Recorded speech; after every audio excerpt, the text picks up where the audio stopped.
How's Dad? Your dad's still in a coma. I hope magising na siya. Si Lilet.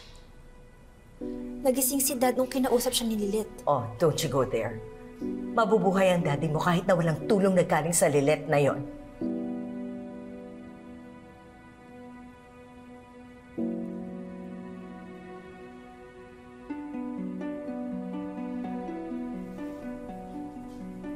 Tatlo lang tayo sa pamilya natin.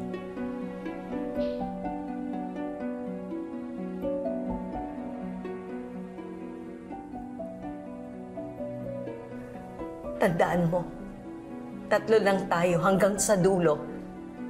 Siguro, isa sa reasons ni Dad why he's fighting for his life.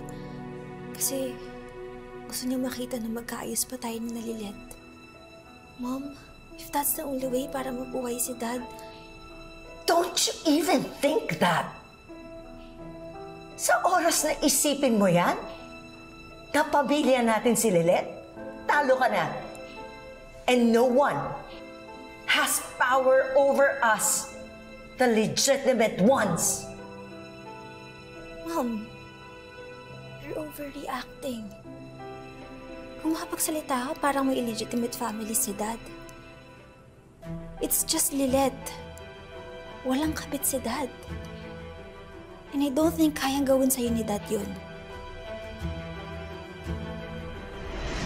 Pero nagawa na niya. And Lilet will always be the painful reminder of that betrayal.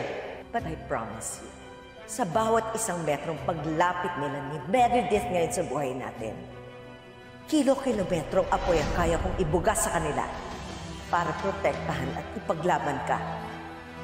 Ngayon pala, paiikutin ko na silang mag-ina sa mga palad ko.